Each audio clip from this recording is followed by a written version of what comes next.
the guy who will have a major say on if, when and where IBFWBA heavyweight champion Anthony Joshua and WBC champion Deontay Wilder meet in a mega money unification bout next year is a 30-something second-generation promoter from England who is clever enough to have built something of a boxing dynasty in the UK and who is audacious enough to believe he can do the same thing in the US. Eddie Hearn, whose father, Barry, promoted prominent fighters such as Lennox Lewis and Chris Eubank Sr., is promoting Saturday's card at NYCB Live, home of the Nassau Veterans Memorial Coliseum, featuring middleweights Daniel Jacobs and Luis Arias that will be shown on HBO. It's a small, first step in his plan to make an impact in the American market. It's one that hasn't been kind to outsiders, but Hearn is not intimidated by the past or worried about the future. This is really to test myself, keep growing the business globally, and we've obviously taken control of the market over there, Hearn said. We're not taking our eye off the ball. We're moving into America slowly. We appreciate where it's not going to be something we just waltz in and take over, but I feel there is an opportunity here to work with networks and fighters and start to give them what they need. I know what they need and I know what they want. First, they want to be kept active. They want to develop a profile and have a promoter constantly pushing them. Hearn has been wildly successful in the UK over the last 7 years, and in 2017, he's attracted 2 crowds of 80,000 or more for a Joshua fight, and he sold more than 30,000 tickets for a Kell Brook fight. It's not a stretch to say it would be hard to sell 30,000 tickets in the US for 5 Kell Brook fights. That said, boxing occupies a much more significant place in the sporting strata in the UK than it does in the US. Eddie Hearn is planning to start talks on a mouthwatering bout between Anthony Joshua and Deontay Wilder. Reuters, a sports talk show host in the Seattle area, asked his listeners last week if they had ever heard of Deontay Wilder. Host Jeff Fish Aaron said the majority had never heard of him. You didn't have to be a boxing fan to know Muhammad Ali, or an NBA fan to know Michael Jordan. The poll in Seattle indicates the type of difficulties Hearn will face in this market, but he said the reason for it can be traced back to one source: a lack of promotion. The golden era of promotion in the U.S. might have been from the late mid-1970s through the early to mid-1990s, when promoters such as Bob Arum, Don King, Dan Duva, Dan Goosen and others were consistently putting on massive shows which did good numbers. It's not the case now, and Hearn said it's something he believes he can remedy. The 2 key words, I think, are hype and perception, he said. You have to have hype for a show and you have to create the perception that it's a major event and you have to be there. That's what we've done in the UK, particularly at Anthony Joshua events.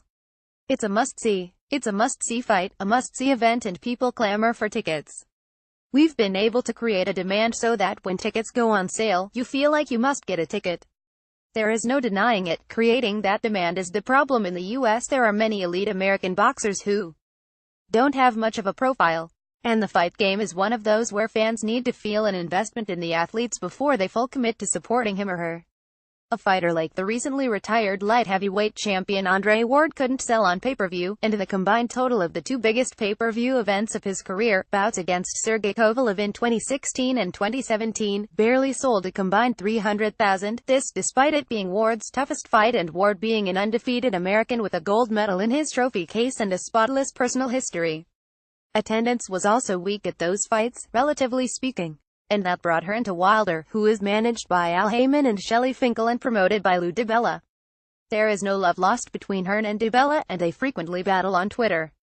Asked if the hard feelings that seem to exist between he and DiBella would be an impediment to making a Joshua-Wilder fight, he took a not-so-subtle dig at his rival. Lou called me Tuesday and he obviously knows I'm around the US media all week, Hearn said. He said, we're only joking, right, and no low blows when you're in America. I've known Lou since I was about 8 years old. I have a lot of respect for him in terms of boxing. But he's a hothead. I don't want to say too much about Lou, but if Lou came in this room right now, he'd give me a cuddle and so would I, and if there were a fight to be made, we'd make it. In terms of the Wilder fight, he's not involved in any of the discussions, as far as Wilder and Joshua, so that won't affect that fight at all. DiBella said that while Wilder has a strong management team, he, too, will play a strong role in the promotion. He questioned Joshua's visibility and said he is an unknown in New York now. I'm Deontay's promoter and he and I have a very strong relationship, DiBella said. By the way, I think it's funny that Eddie finds the need to diminish me the same way he finds the need to diminish Deontay. Maybe he should worry about his own backyard, where his contract with Anthony Joshua is not a long-term one. He doesn't have years to go on his contract with Joshua. He ought to worry more about his own backyard and about selling tickets for his so-called British invasion than about me, when he has no idea what conversations I'm privy to. And here's the truth: the last time Anthony Joshua fought on Showtime, what did he draw? 300,000 viewers. If Hearn thinks his guy is known in this country, he's out of his expletive mind. All this talk Eddie is doing is expletive. If Anthony Joshua walked down the street in New York, no one would know who the expletive he is. And that's a fact. Meanwhile, Hearn said promoters in the US haven't done a good job of telling fighters' personal stories. Everyone in the UK knows Joshua's backstory. He was running with a gang, got arrested, took up boxing in 2009, won an Olympic gold medal in 2012 and is now a massive attraction in England, but he said few in the US know Wilder's story. Wilder is a charismatic and outgoing guy who would be a star here if given the opportunity. Hearn said, "It all comes down to promotion." Hearn said when asked about the Seattle radio poll in which listeners said they were unaware of who Wilder is. "How can you possibly have an American world heavyweight champion who is as charismatic and talks as well as Deontay Wilder can, and that be true? And by the way, he can really fight. He can really punch and he's great to watch, yet no one knows who he is." That tells you all you need to know about the promotion of Deontay Wilder. I promote a lot of fighters, but if I promoted Deontay Wilder, he would not be able to walk down a street without being mobbed. It's as simple as that. Hearn is a big fish in the UK pond and is clearly feeling his oats. Whether he'll be remotely as successful in the US remains to be seen. DeBella puts on numerous shows in Brooklyn and throughout the New York area and knows how to fill seats there.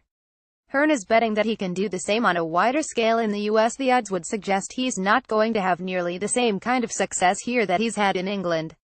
But for anyone in boxing, it will be a success if Hearn is able to pull it off. If he can prove boxing can be consistently successful on a week-to-week basis in the US, that's going to only help everyone else involved in this sport here, from promoters to managers to fighters.